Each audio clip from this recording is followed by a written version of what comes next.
مجھے وہ 30 سال کا لگا، لیکن حقیقت میں وہ اس سے کہیں زیادہ تھا۔ اس نے ہچکتے ہوئے کہا، میں معافی چاہتا ہوں، شاید مجھے دروازہ نوک کر کے اندر آنا چاہیے تھا۔ بات یہ ہے کہ میں کچھ پریشان ہوں، اس لیے ایسا بیہیو کر رہا ہوں۔ اتنا کہہ کر اس نے اپنے ماتھے پر ہاتھ پھیرا، مانو آدھی نیند میں ہو، اور وہ کرسی پر بیٹھا نہیں بلکہ گر گیا۔ ہومس نے فرینڈلی ہو کر کہا، میں دیکھ رہا ہوں کہ پچھلی 2 راتوں سے تم سوئے نہیں ہو، اور ایسا کرنے سے آدمی پریشان ہو جاتا ہے۔ وہ کام کرنے سے یا مزہ اٹھانے سے اتنا نہیں تھکتا جتنا کہ نہ سونے سے۔ کیا میں پوچھ سکتا ہوں کہ میں تمہاری کس طرح سے مدد کر سکتا ہوں؟ میں تمہاری صلاح لینے آیا ہوں اور مجھے سمجھ نہیں آ رہا ہے کہ میں کیا کروں۔ میری پوری زندگی ٹکڑوں میں بکھر گئی ہے۔ اس آدمی نے کہا، یعنی تم مجھے ایڈوائزر ڈیٹیکٹیو کے روپ میں بک کرنا چاہتے ہو؟ ہومس نے پوچھا۔ صرف یہی نہیں، میں ایک عقل مند آدمی کی صلاح لینا چاہتا ہوں جو کہ دنیا داری اچھی طرح سے جانتا ہے۔ تم ہی مجھے بتاؤ کہ مجھے اب کیا کرنا چاہیے۔ اس کے بولنے کے انداز سے یہ لگ رہا تھا کہ اسے یہ سب باتیں کرنے میں بڑی پریشانی ہو رہی تھی، اور اسے بہت زیادہ کوشش کرنی پڑ رہی تھی کہ وہ ساری باتیں بتا دے۔ یہ بڑا ہی نازک معاملہ ہے، اس نے دھیرے دھیرے کہا۔ اپنے گھریلو معاملوں کو دوسروں کے سامنے ظاہر کرنا اچھا نہیں لگتا۔ مجھے بہت برا لگ رہا ہے کہ مجھے اپنی بیوی کا ویوہار ایسے 2 لوگوں کے سامنے بتانا پڑ رہا ہے کہ جنہیں میں نے پہلے کبھی نہیں دیکھا، لیکن مجھے اپنی تکلیف ختم کرنی ہے اور مجھے ہر حال میں صلاح چاہیے۔ My dear mister Grant Munro, Holmes نے کہنا شروع کیا، لیکن اس کی اس بات پر ہمارا مہمان کرسی سے اچھل پڑا۔ تم میرا نام جانتے ہو؟ مگر کیسے؟ ہومس نے مسکراتے ہوئے کہا، اگر تم اپنا نام گپت رکھنا چاہتے ہو تو اپنے ہیڈ کے استر پر اپنا نام لکھوانا چھوڑ دو، نہیں تو جس سے بات کر رہے ہو اس کے سامنے اپنے ہیڈ کو الٹا کر لو۔ میں تمہیں یہ بتانا چاہتا ہوں کہ میرے دوست نے اور میں نے اس کمرے میں کئی رہسیہ سنے ہوئے ہیں، اور ہم نے کئی لوگوں کی دکھ بھری زندگی میں شانتی بھری ہے، اور مجھے بھروسہ ہے کہ ہم تمہارے لیے بھی ایسا کر سکیں گے۔ کیا میں کہہ سکتا ہوں کہ وقت بہت قیمتی ہوتا ہے، اس لیے بنا دیری کیے اپنا پورا معاملہ مجھے بتاؤ۔ ہمارے مہمان نے پھر سے سر پر ہاتھ پھیرا جیسے اسے بڑی مشکل ہو رہی ہو۔ اس کے ہاؤ بھاؤ سے مجھے معلوم ہو رہا تھا کہ وہ اپنے آپ میں سمٹا ہوا ایک آدمی ہے جو دوسروں کے سامنے اتنی آسانی سے نہیں کھل پاتا۔ اس کے اندر آتم سمان ہے جو اپنے گھاؤ کو دکھانے کے بجائے چھپاتا ہے۔ پھر اچانک بند مٹھی کو غصے سے لہراتے ہوئے وہ بولا، بات یہ ہے مسٹر ہومس، میں 3 سالوں سے شادی شدہ ہوں۔ میری وائف اور میں ایک دوسرے سے بہت پیار کرتے ہیں اور ایک ساتھ بہت خوش ہیں۔ ہمارے بیچ کبھی کوئی مس انڈرسٹینڈنگ نہیں رہی، نہ من سے، نہ وچن سے، اور نہ ہی کرم سے۔ لیکن لاسٹ منڈے سے ہمارے بیچ ایک اڑچن آ گئی ہے۔ مجھے ایسا لگ رہا ہے کہ اس کی زندگی میں اور اس کے خیالوں میں ایسا کچھ ہے جس کے بارے میں مجھے کچھ بھی نہیں پتا۔ ہمارے بیچ ایک درار سی آ گئی ہے اور اس کی میں وجہ جاننا چاہتا ہوں۔ آگے کچھ اور بتانے سے پہلے ایک بات میں صاف کر دینا چاہتا ہوں مسٹر ہومس کہ میری وائف ایفی مجھ سے بہت پیار کرتی ہے، اس کے بارے میں کوئی غلط فہمی نہ رکھنا۔ وہ مجھے پورے دل و جان سے چاہتی ہے اور اب پہلے سے بھی زیادہ چاہنے لگی ہے۔ میں یہ بات جانتا ہوں اور محسوس کرتا ہوں، اور اس کے بارے میں کوئی بحث نہیں کرنا چاہتا۔ کوئی بھی آدمی بڑی آسانی سے سمجھ سکتا ہے کہ کوئی عورت اس سے پیار کرتی ہے یا نہیں، لیکن ہم دونوں کے بیچ ایک راز ہے، اور جب تک یہ راز صاف نہیں ہو جاتا تب تک ہم دونوں کے بیچ پہلے جیسا سب کچھ سہج نہیں رہے گا۔ مجھے ساری بات بتاؤ مسٹر منرو، ہومس نے کہا۔ ایفی کی پچھلی زندگی کے بارے میں مجھے جو کچھ بھی معلوم ہے میں آپ کو بتاتا ہوں۔ میں اس سے جب پہلی بار ملا وہ ایک ودھوا تھی، لیکن کم عمر کی، صرف 25 سال کی، لیکن تب اس کا نام مسز ہیبرون تھا۔ جب وہ چھوٹی تھی تب وہ امریکہ چلی گئی اور اٹلانٹا شہر میں رہنے لگی، جہاں اس نے جان ہیبرون سے شادی کی جو ایک وکیل تھا، اور اس کی پریکٹس بہت اچھی چلتی تھی۔ ان کا ایک بچہ بھی تھا، لیکن اسی وقت وہاں یلو فیور کی ایک بیماری پھیل گئی جس میں اس کا ہسبینڈ اور اس کا بچہ دونوں مارے گئے۔ میں نے ان کا ڈیتھ سرٹیفکیٹ بھی دیکھا ہے۔ اس بات سے اسے امریکہ سے نفرت ہو گئی۔ اور وہ ایک انمیرڈ آنٹی کے پاس رہنے مڈلز ایس کے پینیئر میں آ گئی۔ میں یہ بتا دوں کہ اس کے ہسبینڈ کے پاس تقریباً 4,500 پاؤنڈز تھے، اور اس رقم کو اس کے ہسبینڈ نے اتنی عقل مندی سے انویسٹ کیا تھا کہ اسے 7% سالانہ بیاج ملتا تھا۔ جب میں اس سے ملا تو وہ پینیئر میں 6 مہینے سے تھی۔ ہمیں ایک دوسرے سے پیار ہو گیا اور کچھ ہفتوں بعد ہم نے شادی کر لی۔ میں ایک خود بزنس مین ہوں اور میں بھی 700-800 روپے کما لیتا ہوں، اس لیے ہمارے پاس پیسے کی کبھی کمی نہیں رہی، اور ہم نے 80 پاؤنڈ سالانہ کا نوربلی میں ایک ولا لے لیا۔ ہماری یہ چھوٹی سی جگہ شہر کے پاس ہوتے ہوئے بھی گاؤں کی طرح تھی۔ ہمارے گھر سے کچھ دور ایک دھرم شالہ اور 2 گھر تھے، اور ہمارے سامنے والے میدان کے پاس ایک اکیلا کوٹیج تھا، اور ان کے علاوہ اسٹیشن تک دوسرا کوئی گھر نہیں تھا۔ مجھے کئی بار بزنس کے سلسلے میں باہر جانا پڑتا تھا، لیکن گرمیوں میں میرے پاس کام کم رہتا ہے، اور اس وقت میں اور میری وائف خوشی سے رہتے تھے۔ اس بدنصیب گھٹنا سے پہلے ہمارے بیچ کوئی پریشانی نہیں تھی۔ میں آپ کو ایک بات اور بتانا چاہتا ہوں کہ جب ہماری شادی ہوئی تھی تب میری پتنی نے اپنی ساری جائیداد میرے نام کر دی تھی، میری مرضی کے خلاف، کیونکہ مجھے لگا کہ اگر میرا بزنس ٹھپ ہو گیا تو کتنی پریشانی ہو جائے گی، لیکن وہ ایسا ہی چاہتی تھی۔ لیکن قریب 6 ہفتے پہلے وہ میرے پاس آئی اور بولی، جیک، تم نے جب میرا پیسہ لیا تھا تو تم نے کہا تھا کہ جب بھی مجھے ضرورت ہوگی تو میں تم سے مانگ لوں۔ ہاں بالکل، سب کچھ تمہارا ہی تو ہے، میں نے کہا۔ تو مجھے 100 پاؤنڈز چاہیے، اس نے کہا۔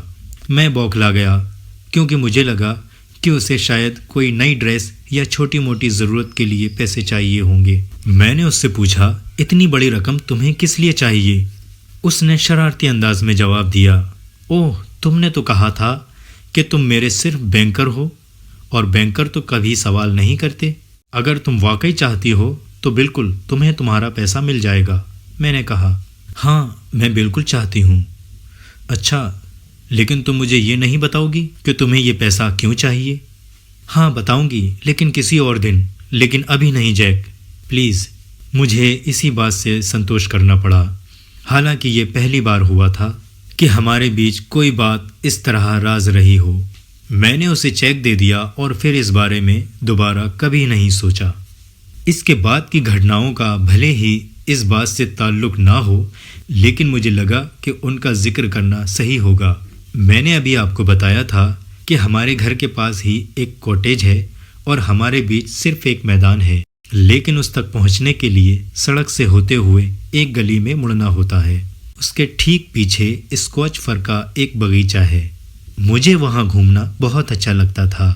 تقریباً 8 مہینوں سے وہ کوٹیج خالی پڑا تھا، اور یہ بہت ہی افسوس کی بات تھی، کیونکہ وہ ایک بہت ہی خوبصورت 2 منزلہ کوٹیج تھا، اور اس میں ایک پرانے ٹائپ کا پورچ بنا تھا، اور اس کے چاروں طرف بہت ہی خوبصورت پیڑ تھے۔ میں نے کئی بار وہاں کھڑے ہو کر سوچا ہے کہ یہ کسی کا کتنا خوبصورت گھروندہ بن سکتا ہے۔ پچھلے منڈے کی شام کو میں اس طرف سیر کر رہا تھا کہ میں نے اس گلی سے ایک خالی وین آتی دیکھی، اور کچھ قالین اور کچھ سامان یہاں وہاں پورچ کی بغل میں گلی میں پڑے دکھائی دیے۔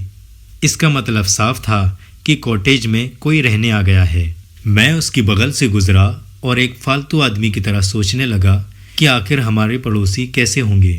تبھی مجھے ایسا لگا کہ ایک چہرہ اوپر کی کھڑکی سے مجھے دیکھ رہا ہے۔ مجھے نہیں معلوم کہ اس چہرے میں کیا تھا مسٹر ہومز، پر اس سے میرے پورے بدن میں جھرجھری دوڑ گئی۔ میں بہت دوری پر تھا، اس لیے میں اس چہرے کے نین نقش تو نہیں دیکھ پایا، لیکن وہ چہرہ ان نیچرل اور امانویہ تھا۔ مجھے تو ایسا ہی لگا، اور میں اس انسان کی طرف بڑھا جو مجھے دیکھ رہا تھا، لیکن میرے ایسا کرتے ہی وہ چہرہ اچانک غائب ہو گیا، اور اتنا اچانک کہ لگا جیسے کہ کمرے کا اندھیرا اسے کھا گیا ہو۔ میں 5 منٹ تک اس بات کے بارے میں سوچتا رہا۔ میں یہ نہیں بتا سکتا کہ وہ چہرہ آدمی کا تھا یا عورت کا، لیکن اس کے رنگ نے مجھے سب سے زیادہ اٹریکٹ کیا تھا۔ وہ گہرے پیلے رنگ کا تھا، اور اس کا ہر ناک نقش اتنا سیدھا اور سٹیک تھا کہ وہ اصلی لگ ہی نہیں رہا تھا۔ میں اتنا اتاولا اور بے چین ہو گیا تھا کہ میں نے ٹھان لیا تھا کہ میں اپنے پڑوسیوں کے بارے میں پوری چھان بین کروں گا۔ میں نے جا کر ان کا دروازہ کھٹکھٹایا۔ اسے ایک لمبی چوڑی اور موٹی عورت نے کھولا۔ اس کا چہرہ کرکش اور روکھا تھا۔ دروازہ کھولتے ہوئے اس عورت نے مجھ سے پوچھا۔ میں نے اپنے گھر کی طرف اشارہ کرتے ہوئے کہا، میں تمہارا پڑوسی ہوں اور وہاں رہتا ہوں۔ میں نے دیکھا کہ آپ لوگ ابھی ابھی آئے ہو، تو میں نے سوچا کہ اگر میں آپ کی کسی طرح سے مدد کر سکوں تو مجھے بہت خوشی ہوگی۔ جب ہمیں آپ کی ضرورت ہوگی تو ہم آپ کو بلا لیں گے۔ اس نے بڑے ہی بے رخی انداز سے مجھے جواب دیا اور دروازہ میرے منہ پر زور سے بند کر دیا۔ اس کی اس بدتمیزی سے ناراض ہو کر میں اپنے گھر کی طرف مڑا اور چل دیا۔ پوری شام میں کچھ اور سوچنے کی کوشش کرتا رہا، لیکن وہ کھڑکی والا چہرہ اور اس عورت کا بے رخا انداز مجھے بار بار یاد آتے رہے۔ میں نے سوچا کہ چہرے والی بات میں اپنی وائف کو نہیں بتاؤں گا، کیونکہ وہ بہت ہی زیادہ شرمیلی اور بہت ہی جلدی نروس ہونے والی عورت ہے، اور میں یہ بھی نہیں چاہتا تھا کہ وہ بھی میری طرح پریشان ہو جائے۔ لیکن اس رات سونے سے پہلے میں نے اسے اتنا ضرور بتا دیا تھا کہ اس کاٹیج میں کوئی رہنے آیا ہے، لیکن اس نے اس بات پر کوئی جواب نہیں دیا۔ حالانکہ میری نیند بہت ہی پکی ہے مسٹر ہومز، اور اس بات کا میری فیملی میں مذاق بنایا جاتا ہے کہ رات میں مجھے کوئی بھی اتنی آسانی سے جگا نہیں سکتا، لیکن پھر بھی نہ جانے کیوں اس دن میں نے جو کچھ بھی دیکھا تھا اس کی وجہ سے میں رات بھر ٹھیک سے سو نہیں سکا۔ آدھی سوئی ہوئی حالت میں مجھے ایسا لگ رہا تھا کہ جیسے کہ میرے کمرے میں کوئی ہلچل ہو رہی ہے، اور کچھ دیر بعد مجھے پتہ چلا کہ میری وائف نے اپنے کپڑے پہنے اور اپنا نقاب اور بینٹ پہن رہی ہے۔ میں حیران ہو کر کچھ پوچھنے ہی والا تھا کہ تبھی میری آدھی کھلی ہوئی آنکھوں نے اس کا چہرہ دیکھا جو موم بتی کی روشنی میں چمک رہا تھا، اور حیرانی اور ڈر کے مارے کہ جیسے میری زبان کو لکوا مار گیا۔ اس کے چہرے پر جو ایکسپریشنز تھے اس سے پہلے میں نے کبھی نہیں دیکھے تھے۔ میں سوچ بھی نہیں سکتا تھا کہ اس کے چہرے پر ایسے ایکسپریشنز بھی آ سکتے ہیں۔ وہ موت کی طرح سفید پڑی ہوئی تھی، اور اس کی سانسیں گھبراہٹ کی وجہ سے تیز تیز چل رہی تھیں، اور گھبرا کر وہ بار بار بستر کی طرف دیکھ رہی تھی، یہ جاننے کے لیے کہ کہیں میں جاگ تو نہیں گیا۔ پھر اس کے بعد یہ سوچ کر کہ میں سو رہا ہوں، وہ کمرے سے نکل گئی، اور کچھ ہی پلوں کے بعد میں نے تیز چرمراہٹ کی آواز سنی جو ہمارے سامنے والے دروازے سے آتی ہے۔ میں اپنے بستر پر اٹھ کر بیٹھ گیا اور اپنے آپ کو چھو کر دیکھا کہ واقعی میں جاگ رہا ہوں یا کوئی سپنا دیکھ رہا ہوں۔ پھر میں نے تکیے کے نیچے سے اپنی گھڑی نکالی۔ صبح کے 3 بج رہے تھے۔ مجھے کچھ سمجھ نہیں آ رہا تھا کہ صبح کے 3 بجے میری پتنی سنسان سڑک پر آخر کیا کرنے گئی تھی۔ میں یہ ساری باتیں سوچتا ہوا 20 منٹ تک ایسے ہی بیٹھا رہا اور اپنے سوال کا جواب ڈھونڈنے کی کوشش کرتا رہا۔ میں جتنا زیادہ سوچ رہا تھا اتنا ہی زیادہ سب کچھ الجھا ہوا نظر آ رہا تھا۔ میں سوچ میں ڈوبا ہی تھا کہ میں نے پیچھے سے دروازے کو بند ہوتے ہوئے سنا، اور سیڑھیوں پر میری وائف کے قدموں کی آواز سنائی دی۔ وہ جب اندر آئی میں نے اس سے پوچھا، آخر تم اس وقت کہاں گئی تھی ایفی؟ وہ بری طرح چونک گئی اور اس کے اندر سے ایک دبی ہوئی چیخ نکل پڑی۔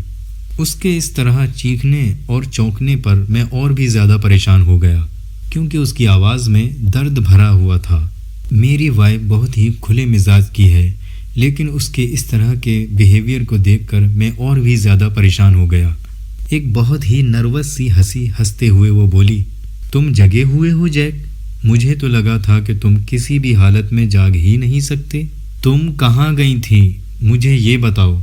وہ ایکچولی مجھے لگا کہ جیسے میرا دم گھٹ رہا ہے اور مجھے تازی ہوا کی ضرورت ہے۔ سچ میں اگر میں شاید باہر نہیں گئی ہوتی تو میں بے ہوش ہی ہو جاتی، اس لیے میں کچھ منٹوں تک دروازے پر ہی کھڑی رہی، لیکن میں اب بالکل ٹھیک ہوں۔ میں نے نوٹس کیا کہ جب وہ یہ باتیں مجھے بتا رہی تھی اس نے ایک بھی بار میری طرف نظریں اٹھا کر نہیں دیکھا۔ اس کی آواز میں بھی کافی فرق تھا۔ میں سمجھ گیا کہ وہ جو کچھ بھی کہہ رہی ہے سارا کا سارا جھوٹ ہے۔ میں نے اس کا کوئی رپلائی نہیں دیا اور دیوار کی طرف منہ کر کے سو گیا۔ میرا دل رو رہا تھا اور دماغ میں طرح طرح کے زہریلے خیالات پیدا ہو رہے تھے۔ آخر ایسی کیا بات تھی جو میری پتنی مجھ سے چھپا رہی تھی؟ آخر وہ اتنی رازداری کے ساتھ کہاں گئی تھی؟ مجھے لگا کہ بنا جانے مجھے چین نہیں ملے گا، اور اس نے جب صاف صاف مجھ سے جھوٹ بولا تو میرا دوبارہ من نہیں ہوا کہ اس سے کچھ پوچھوں۔ ساری رات میں کروٹیں لیتا رہا اور اندازہ لگاتا رہا، لیکن کسی بھی انومان پر میرا وشواس نہیں ہو رہا تھا۔ اس دن مجھے شہر جانا تھا، لیکن میں بہت پریشان تھا اور میرا کام میں بھی من نہیں لگ رہا تھا۔ میری وائف بھی میری ہی طرح پریشان تھی اور اس کی سوالیہ نظروں سے مجھے پتہ چل گیا تھا کہ وہ جان چکی ہے کہ مجھے اس کی باتوں پر بھروسہ نہیں ہو رہا ہے اور اس کی سمجھ میں نہیں آ رہا ہے کہ اب وہ کیا کرے۔ بریک فاسٹ کرتے ٹائم ہمارے بیچ ایک بھی بات نہیں ہوئی اور بریک فاسٹ کر کے میں سیر کے لیے باہر چلا گیا، یہ سوچ کر کہ صبح کی تازہ ہوا میں ساری بات پر پھر سے غور کروں گا۔ میں کرسٹل پیلیس گیا اور وہاں کے میدان میں 1 گھنٹہ بتایا اور 1 بجے تک میں نوربری لوٹ آیا۔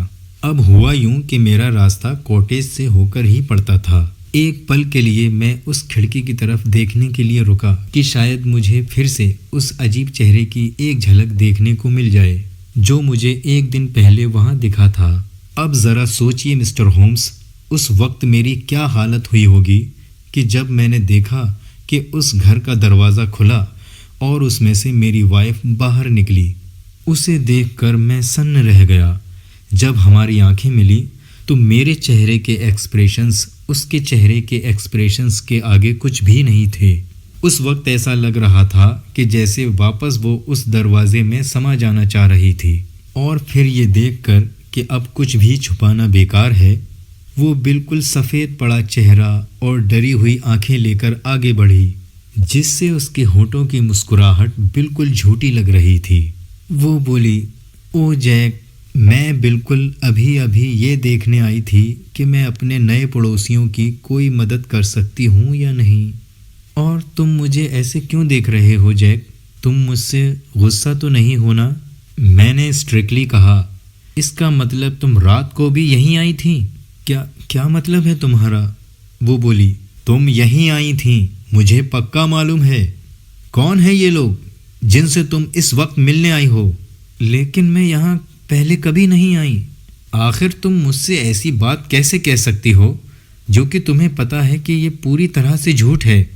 تم بولتی ہو تو تمہاری آواز تک بدل جاتی ہے۔ میں نے تم سے کبھی کوئی بات چھپائی ہے؟ میں ابھی کوٹیج کے اندر جاتا ہوں اور پوری بات کا پتہ لگا کے آتا ہوں۔ نہیں جیک، اپنے جذباتوں میں پوری طرح سے ڈوب کر وہ بولی۔ جب میں دروازے پر پہنچا تو اس نے میرا ہاتھ پکڑ لیا اور زور لگا کر مجھے کھینچنے لگی۔ پلیز جیک، ایسا مت کرو، پلیز جیک، اندر مت جاؤ، میں وعدہ کرتی ہوں کہ کسی دن میں تمہیں سب کچھ بتا دوں گی تو تمہیں دکھ اور تکلیف کے علاوہ اور کچھ نہیں ملے گا۔ میں نے اسے اپنے سے دور ہٹانا چاہا، لیکن وہ اور بھی کس کر مجھ سے لپٹ گئی۔ پلیز ٹرسٹ می جیک، صرف ایک بار میرا وشواس کرو، پلیز جیک، میں وعدہ کرتی ہوں کہ تمہیں کبھی پچھتانا نہیں پڑے گا۔ تم جانتے ہو کہ میں تمہاری بھلائی کے علاوہ کبھی کچھ نہیں چھپاتی۔ ہماری پوری زندگی اسی بھروسے پر ٹکی ہے۔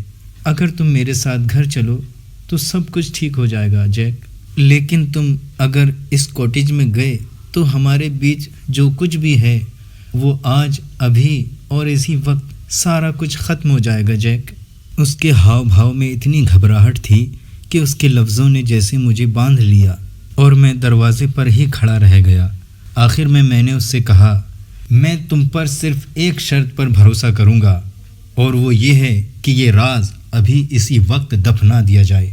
تم اپنا راز چاہے اپنے تک ہی رکھو، لیکن تمہیں یہ وعدہ کرنا ہوگا کہ تم آج کے بعد رات کے وقت یہاں نہیں آؤ گی اور نہ ہی ایسے کام کرو گی جو میری جانکاری میں نہیں ہیں۔ اگر تم یہ وعدہ کرو کہ ایسا پھر کبھی نہیں ہوگا تو میں اپنی پچھلی ساری باتیں بھولنے کے لیے تیار ہوں۔ راحت کی سانس لیتے ہوئے وہ بولی، مجھے معلوم تھا کہ تم مجھ پر بھروسہ کرو گے، ویسا ہی ہوگا جیسا کہ تم چاہتے ہو، لیکن ابھی یہاں سے چلو پلیز۔ میرا ہاتھ کھینچتے ہوئے وہ مجھے کوٹیج سے لے گئی۔ جاتے جاتے میں نے مڑ کر دیکھا تو وہی پیلا سپاٹ چہرہ ہمیں جاتے ہوئے دیکھ رہا تھا۔ اس پرانی اور میری پتنی میں آخر کیا رشتہ ہو سکتا تھا؟ اور وہ روکھی کرکش سی عورت جس سے میں پچھلے دنوں ملا تھا، آخر اس کا میری وائف سے کیا رشتہ تھا؟ یہ ایک عجیب سی پہیلی تھی، اور میں یہ جانتا تھا کہ مجھے تب تک سکون نہیں ملے گا جب تک کہ میں اس پہیلی کو سلجھا نہیں لوں گا۔ اس کے بعد میں 2 دنوں تک اپنے گھر پر رہا اور میری وائف بھی ایمانداری سے اپنا وعدہ نبھاتی رہی، کیونکہ مجھے اچھی طرح سے معلوم تھا کہ وہ گھر سے باہر نہیں گئی تھی۔ لیکن تیسرے دن مجھے پکا یقین تھا کہ وہ سارے وعدے اور قسمیں توڑ کر باہر گئی تھی۔ اس دن میں شہر گیا تھا، لیکن 3:36 کی ٹرین کی بجائے میں نے 2:40 کی ٹرین پکڑی اور جلدی گھر لوٹ آیا۔ جب میں گھر آیا تو میری نوکرانی گھبرا کر ہال میں بھاگی۔ میں نے اس سے پوچھا، تمہاری مالکن کہاں ہے؟ جی وہ شاید سیر کے لیے باہر گئی ہیں، اس نے جواب دیا۔ میرا دل فوراً شک سے بھر گیا۔ میں اوپر گیا تاکہ میں یہ دیکھ لوں کہ وہ گھر پر ہے یا نہیں۔ ایسا کرتے ہوئے میں نے اوپر والی کھڑکی سے باہر جھانکا تو دیکھا کہ جس نوکرانی سے میں نے ابھی بات کی تھی وہی نوکرانی میدان سے دوڑتی ہوئی کوٹیج کی طرف جا رہی تھی۔ پھر تو مجھے اس بات کا مطلب ترنت سمجھ میں آ گیا کہ میری پتنی وہیں گئی تھی اور اس نے نوکرانی کو کہا تھا کہ میرے آنے پر اسے خبر کر دے۔ غصے سے جھناتا ہوا میں نیچے دوڑا کہ ابھی جا کر سارے قصے کو ختم کر دوں۔ میں نے اپنی پتنی اور نوکرانی کو جلدی واپس آتے ہوئے دیکھا، لیکن میں ان سے بات کرنے کے لیے نہیں رکا۔ اس کوٹیج میں وہ راز چھپا تھا جو میری زندگی میں اندھیرا لا رہا تھا۔ میں نے اپنے آپ سے وعدہ کیا کہ چاہے جو کچھ بھی ہو جائے میں یہ اب راز نہیں رہنے دوں گا۔ جب میں وہاں پہنچا تو میں نے دروازہ بھی نہیں کھٹکھٹایا اور ایسے ہی اندر داخل ہو گیا۔ وہاں میں نے دیکھا کہ گراؤنڈ فلور پر پوری طرح سے سناٹا تھا اور کچن میں ایک کیتلی آگ پر چڑھی ہوئی تھی اور ایک ٹوکری میں ایک بڑی سی کالی بلی بیٹھی ہوئی تھی، اور وہ عورت کہیں نہیں دکھائی دے رہی تھی جسے میں نے پہلے دن دیکھا تھا۔ میں دوسرے کمرے کی طرف گیا لیکن وہ بھی خالی تھا۔ پھر میں سیڑھیوں کی طرف دوڑا۔ اوپر 2 اور کمرے بھی خالی پڑے تھے۔ پورے گھر میں کوئی بھی نہیں تھا۔ فرنیچر اور تصویریں بالکل سادہ سی تھیں، سوائے اس کمرے کے جس میں نے وہ ڈراؤنا چہرہ دیکھا تھا۔ وہ کمرہ آرام دائق اور سلیقے دار تھا۔ میرا شک اور بھی گہرا ہو گیا جب میں نے دیکھا کہ مینٹل پیس پر میری وائف کی تصویر رکھی ہوئی تھی، جو میرے کہنے پر 3 مہینے پہلے ہی لی گئی تھی۔ میں وہاں اتنی دیر تک رہا کہ جب تک مجھے یقین نہیں ہو گیا کہ گھر میں کوئی نہیں ہے۔ پھر اس کے بعد میں وہاں سے واپس آ گیا۔ میرے دل پر اتنا بوجھ تھا کہ جیسا پہلے کبھی نہیں تھا۔ جب میں گھر میں گھسا تو میری وائف ہال میں آئی۔ میں اتنا غصے میں تھا اور چوٹ کھایا ہوا تھا کہ میں نے اس سے بات نہیں کی اور اس کے پاس سے گزرتے ہوئے میں اپنی اسٹڈی میں چلا گیا۔ وہ میرے پیچھے ہی آ گئی اور میں اپنا دروازہ بند نہیں کر پایا۔ وہ مجھ سے بولی، مجھے افسوس ہے جیک کہ میں نے اپنا وعدہ نہیں نبھایا، لیکن اگر تم سارے حالات جان جاؤ گے تو مجھے پورا یقین ہے کہ تم مجھے معاف کر دو گے۔ تو پھر مجھے سب کچھ بتاتی کیوں نہیں ہو؟ میں نے غصے میں کہا۔ نہیں جیک، یہ نہیں ہو سکتا، اس نے جواب دیا۔ جب تک تم مجھے یہ نہیں بتا دیتی کہ اس کوٹیج میں کون رہتا ہے اور وہ کون ہے جسے تم نے اپنی فوٹو دی ہے، ہمارے بیچ کسی طرح کا وشواس نہیں رہ سکتا، میں نے غصے سے کہا، اور اس کے ہاتھ سے اپنا ہاتھ چھڑا کر میں گھر سے باہر نکل گیا۔ یہ کل کی بات ہے مسٹر ہومز، اور تب سے میں نے اسے نہیں دیکھا ہے اور نہ ہی مجھے اس عجیب سی گھٹنا کے بارے میں اور کچھ معلوم ہے۔ ہمارے بیچ اس طرح کی گھٹنا پہلی بار ہوئی ہے اور مجھے کچھ سمجھ نہیں آ رہا ہے کہ آخر میں کروں تو کیا کروں۔ آج صبح اچانک ہی مجھے خیال آیا کہ تم ہی مجھے صحیح رائے دے سکتے ہو، اس لیے میں جلدی سے یہاں آ گیا اور میں بنا کسی شرط اپنے آپ کو تمہارے حوالے کرتا ہوں۔ اگر کوئی ایسا مدعا ہے جو مجھ سے چھوٹ گیا ہے تو تم مجھ سے پوچھ سکتے ہو، لیکن پلیز مجھے یہ بتاؤ کہ آخر میں کیا کروں، کیونکہ میں یہ پریشانی برداشت نہیں کر پا رہا ہوں۔ اس عجیب سے بیان میں ہومز اور میں نے بہت دلچسپی لی تھی۔ میرا دوست کچھ دیر چپ چاپ بیٹھا رہا، اپنی ٹھوڑی پر ہاتھ ٹکائے۔ تھوڑی دیر بعد وہ بولا، اچھا تم مجھے یہ بتاؤ کہ تم نے کھڑکی میں جو چہرہ دیکھا تھا وہ کسی آدمی کا تھا؟ میں نے اسے جتنی بار دیکھا وہ مجھ سے کافی دوری پر تھا، اس لیے میں ٹھیک سے کچھ کہہ نہیں سکتا، لیکن ایسا لگ رہا ہے کہ اسے دیکھ کر تمہیں نفرت ہوئی۔ مسٹر ہومز، اس کا رنگ ان نیچرل تھا اور نین نقش سے وہ نشپران لگ رہا تھا، اور جب میں اس کی طرف بڑھا تو وہ ایک جھٹکے میں غائب ہو گیا۔ تمہاری پتنی نے تم سے جو 100 پاؤنڈ مانگے تھے وہ کتنے دن پہلے کی بات ہے؟ قریب 2 مہینے پہلے۔ کیا تم نے اس کے پہلے پتی کا فوٹو دیکھا ہے؟ نہیں، اس کی موت کے بعد اٹلانٹکا میں خطرناک آگ لگی تھی جس میں اس کے سارے کاغذات جل کر راکھ ہو گئے تھے۔ لیکن اس کے پاس اس کا ڈیتھ سرٹیفکیٹ تو تھا، اور تم نے پہلے بتایا تھا کہ تم نے اسے دیکھا تھا۔ ہاں، وہ تو آگ لگنے کے بعد اس نے ڈپلیکیٹ بنوایا تھا۔ کیا تم کسی ایسے آدمی سے ملے ہو جو امریکہ میں اسے جانتا تھا؟ جی نہیں۔ کیا وہ دوبارہ امریکہ جانے کی بات کرتی ہے؟ کبھی نہیں۔ کیا وہاں سے کوئی لیٹرز آتے ہیں؟ میری جانکاری میں تو کبھی نہیں۔ اب میں کچھ دیر اس بارے میں سوچنا چاہتا ہوں، ہومس نے کہا۔ اگر کوٹیج ہمیشہ کے لیے خالی کیا جا چکا ہے تو کچھ مشکل آ سکتی ہے، اور دوسری طرف مجھے لگتا ہے کہ اس میں رہنے والے لوگوں کو تمہارے آنے کی خبر مل گئی ہوگی، اس لیے تمہارے جانے سے پہلے وہ وہاں سے چلے گئے، اور شاید اب وہ واپس آ گئے ہوں گے، اور ہم آسانی سے اس معاملے کو سلجھا لیں گے۔ اور اب میں تمہیں یہ صلاح دیتا ہوں کہ نوربری واپس جاؤ اور کوٹیج کی کھڑکیوں کو دیکھو، اور اگر تمہیں لگے کہ اس میں کوئی ہے تو زبردستی اس کے اندر جانے کی کوشش مت کرنا، بلکہ مجھے اور میرے دوست کو تار سے خبر کر دینا۔ تار ملنے کے 1 گھنٹے کے اندر ہم تمہارے پاس آ جائیں گے اور معاملے کی تہہ تک پہنچ جائیں گے۔ اور اگر ابھی وہاں کوئی نہیں ہوا تو میں کیا کروں؟ تو کل میں تمہارے پاس آ کر بات کروں گا، اور تب تک پریشان مت ہونا جب تک پریشان ہونے کی کوئی ٹھوس وجہ نہ ہو۔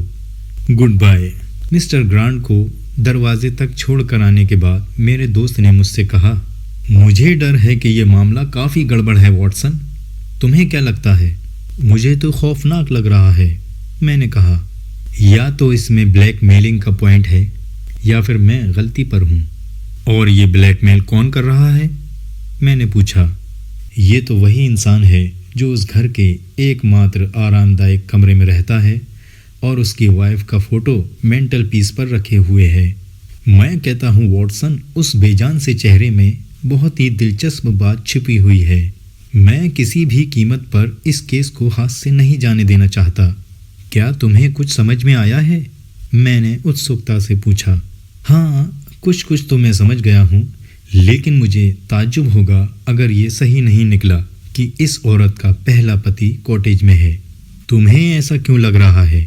اس کی اس گھبراہٹ سے کہ اس کا دوسرا پتی اس کوٹیج میں نہ جائے، اور کیا بات ہو سکتی ہے؟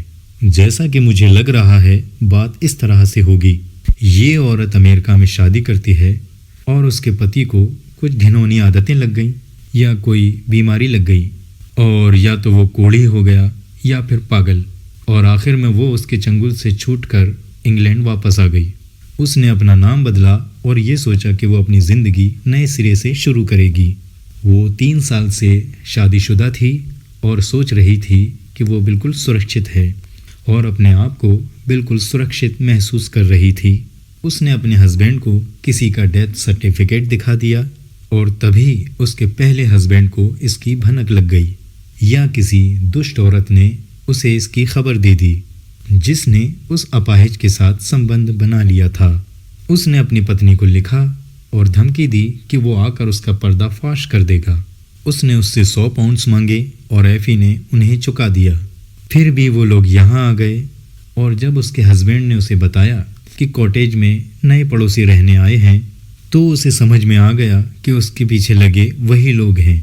وہ اپنے ہسبینڈ کے سونے کا انتظار کرتی ہے اور پھر دوڑ کر نیچے جاتی ہے تاکہ ان سے کہہ سکے کہ وہ لوگ اسے چین سے جینے دیں، اور اس میں کامیابی نہ ملنے پر اگلی صبح وہ پھر سے جاتی ہے، اور جب وہ باہر آ رہی ہوتی ہے تو اسے اس کا ہسبینڈ مل جاتا ہے۔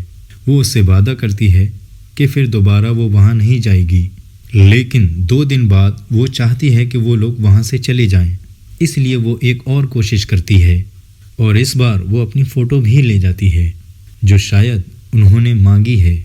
اس ملاقات کے دوران نوکرانی ہڑبڑائی ہوئی آتی ہے اور بتاتی ہے کہ اس کا ہسبینڈ گھر آ گیا ہے، جس سے اس کی وائف سمجھ جاتی ہے کہ وہ سیدھا کوٹیج ہی آئے گا، اور وہ پیچھے کے دروازے سے ان لوگوں کو بھگا دیتی ہے، فر کے پیڑوں کے باغیچے میں، جس کا پہلے ہی ذکر ہو چکا ہے، اور اس لیے اسے وہ جگہ خالی ملتی ہے۔ اگر وہ جگہ اس کے شام کو وہاں پہنچنے پر بھی خالی ملتی ہے تو مجھے بہت ہی تعجب ہوگا۔ اس اندازے کے بارے میں تمہارا کیا خیال ہے واٹسن؟ مجھے تو یہ سب تکے بازی لگ رہی ہے ہومز۔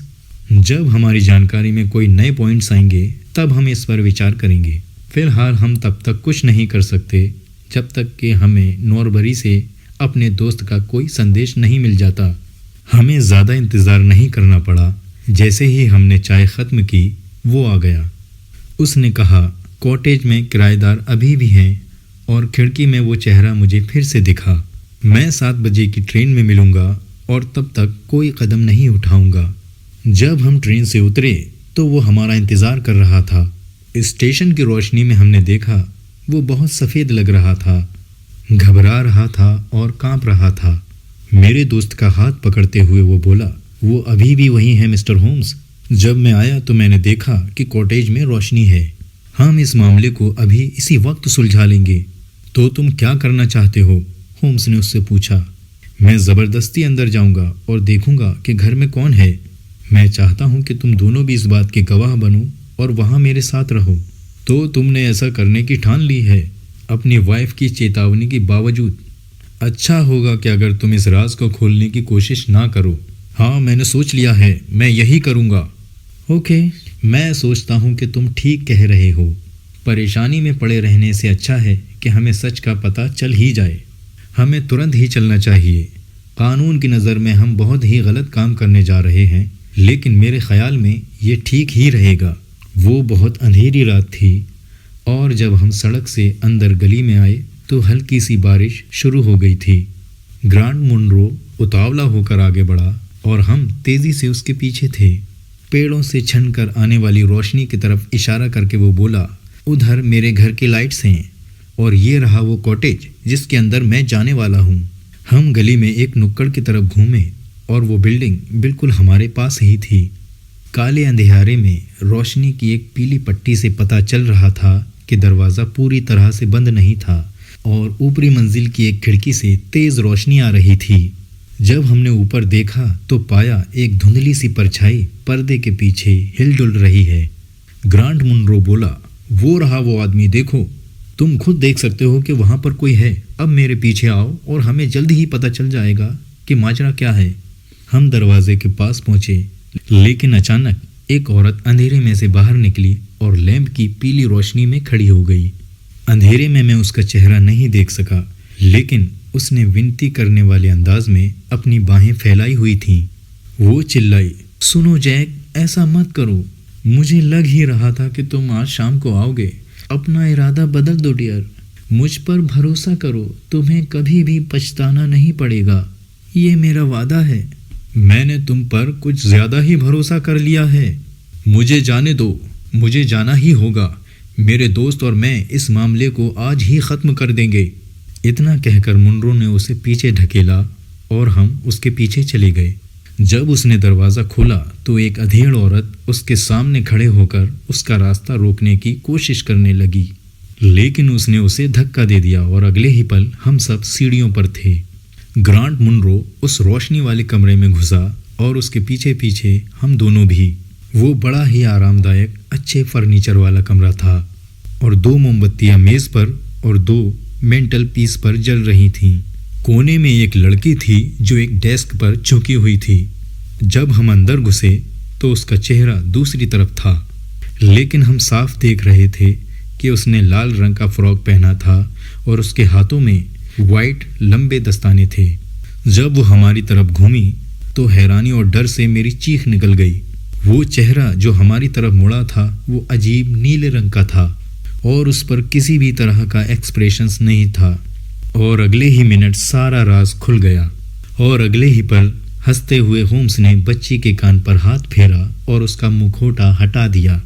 وہاں پر ایک چھوٹی سی کوئلے جیسی کالی نیگرو بچی بیٹھی ہوئی تھی جو ہمارے حیرانی بھرے چہروں کو دیکھ کر اپنے وائٹ دانت چمکا رہی تھی اور ہنس رہی تھی۔ میں بھی اس کی ہنسی دیکھ کر ہنس پڑا، لیکن گرانڈ منرو اسے دیکھ کر آنکھیں پھاڑے رہ گیا۔ اس کا ہاتھ اپنے گلے پر تھا۔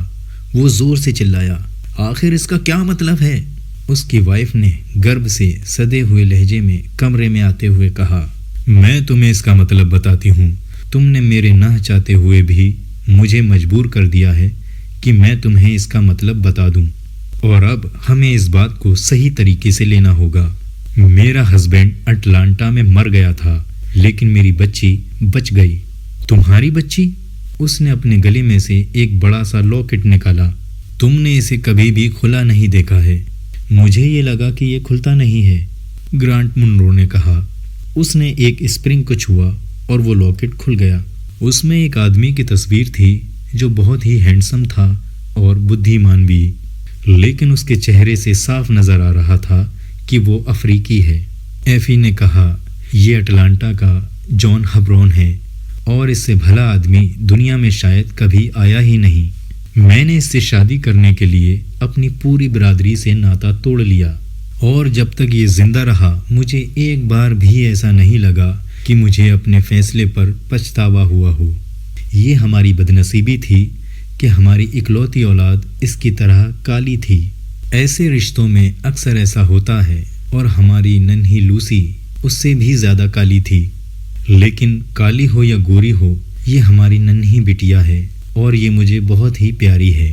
ان لفظوں کو سن کر وہ ننھی بچی دوڑی ہوئی آئی اور اپنی ماں کی ڈریس میں منہ چھپا کر چھپ گئی۔ ایفی نے آگے بتایا، جب میں اسے امریکہ میں چھوڑ کر آئی تب اس کی طبیعت بہت خراب تھی، اور جگہ بدلنے سے اسے نقصان ہو سکتا تھا۔ میں نے اسے ایک بھروسے مند اسکاٹش عورت کی دیکھ ریکھ میں چھوڑ دیا جو ہماری نوکرانی ہوا کرتی تھی۔ میں نے ایک پل کے لیے بھی اپنی بچی کو چھوڑنے کا وچار نہیں کیا تھا، لیکن جب میں تم سے پیار کرنے لگی جیک، تو اپنی بچی کے بارے میں بتانے سے ڈرنے لگی۔ تم مجھے معاف کرو، لیکن مجھے ڈر تھا کہ میں تمہیں کھو دوں گی، اور اسی لیے ہی میں تمہیں کبھی بتانے کی ہمت نہیں جٹا سکی۔ مجھے ایک کو چننا تھا، اور کمزور ہونے کی وجہ سے میری بچی مجھ سے الگ ہو گئی۔ 3 سالوں تک میں نے اسے راز ہی رکھا، لیکن پھر مجھے اپنی نرس سے پتہ چلا کہ میری بچی پوری طرح سے ٹھیک ہو چکی ہے۔ میرے من میں اس سے ملنے کی خواہش پیدا ہو گئی۔ میں نے یہ خواہش کو دبانے کی کوشش کی، لیکن ماں کی ممتا کو نہیں دبا پائی۔ میں جانتی تھی کہ ایسا کرنے میں خطرہ ہے، لیکن میں نے ٹھان لیا کہ چاہے کچھ ہی ہفتوں کے لیے، لیکن میں اپنی بچی کو اپنے پاس ضرور بلاؤں گی۔ میں نے نرس کو 100 پاؤنڈز بھیجے اور اس کاٹیج کے بارے میں اسے بتایا، جس سے کہ وہ یہاں ایک پڑوسی کی طرح آ جائے اور ایسا نہ لگے کہ ہماری ان سے جان پہچان ہے۔ میں نے اسے یہ ہدایت دی تھی کہ بچی کو دن کے وقت گھر کے اندر ہی رکھا جائے اور اس کے چہرے اور ہاتھوں کو ڈھک دیا جائے، کہ جس سے جو لوگ اسے کھڑکی پر دیکھیں انہیں یہ نہ پتہ چلے کہ ان کے علاقے میں ایک کالا بچہ ہے۔ لیکن اب میں سوچتی ہوں کہ اگر میں اتنی ساودھانی نہ برتتی تو شاید اس سے اچھا ہوتا، لیکن میں اس ڈر سے آدھی پاگل ہو گئی تھی کہ کہیں تم کو اس سچ کا پتہ نہ چل جائے، اور تم نے ہی مجھے سب سے پہلے بتایا تھا کہ کاٹیج میں کوئی آیا ہے۔ لیکن مجھے صبح کا انتظار کرنا چاہیے تھا، لیکن خوشی کے مارے میں سو نہیں پا رہی تھی، اور رات کو ہی میں باہر نکل گئی کیونکہ میں جانتی تھی کہ تمہیں رات میں جگانا مشکل ہوتا ہے۔ لیکن تم نے مجھے جاتے ہوئے دیکھ لیا، اور وہیں سے میری پریشانی شروع ہو گئی، اور اگلے دن میرا راز تمہاری مہربانی پر تھا، اور تم نے مجھ پر رحم کیا۔ 3 دن بعد نرس اور بچی گھر سے بھاگے ہی تھیں جب تم دروازے پر آئے، اور آج رات تم سب کچھ جان چکے ہو۔ لیکن میں اب تم سے پوچھتی ہوں کہ اب کیا ہوگا میری بیٹی کا اور میرا؟ اتنا کہہ کر وہ اپنے ہاتھ جوڑ کر جواب کا انتظار کرنے لگی۔ 2 لمبے منٹوں کے بعد گرانٹ منرو نے اپنی چپی توڑی، اور جب اس کا جواب آیا تو مجھے بہت اچھا لگا۔ اس نے اس ننھی بچی کو گود میں اٹھایا، اسے چوما، اور پھر اسے گود میں لیے ہی اس نے اپنا دوسرا ہاتھ اپنی پتنی کی اور بڑھایا اور دروازے کی طرف مڑ گیا، اور وہ بولا، ہم اس کے بارے میں گھر میں آرام سے بات کر سکتے ہیں۔ میں بہت اچھا آدمی نہیں ہوں ایفی، لیکن اس سے تو کہیں زیادہ اچھا ہوں جتنا کہ تم سوچ رہی تھیں۔ ہومس اور میں گلی تک ان کے پیچھے گئے، اور پھر میرے دوست نے میرے ہاتھ پر اپنا ہاتھ رکھا، اور میں نے کہا، میرے خیال سے نوربری سے زیادہ ہماری لندن میں ضرورت ہے۔ اس نے اس رات بہت دیر تک اس کیس کے بارے میں اور کوئی شبد نہیں کہے۔ جب وہ بیڈ روم کی طرف اپنی جلتی ہوئی موم بتی لے جاتے ہوئے مڑا تو بولا، واٹسن، اگر تمہیں کبھی لگے کہ مجھے اپنے ہنر پر گھمنڈ ہو گیا ہے یا کسی کیس میں میں ضرورت سے کم محنت کر رہا ہوں تو چپکے سے میرے کان میں نوربری کہہ دینا، اور میں ہمیشہ تمہارا احسان مند رہوں گا۔ تو یہ تھی آج کی کہانی۔ آج کی کہانی آپ کو کیسی لگی اس کے بارے میں کمنٹس باکس میں ضرور ڈسکس کریں، اور اگر میرے چینل کو سبسکرائب نہیں کیا ہے تو پلیز سبسکرائب کریں اور اس ویڈیو کو زیادہ سے زیادہ شیئر کریں۔ Thank you.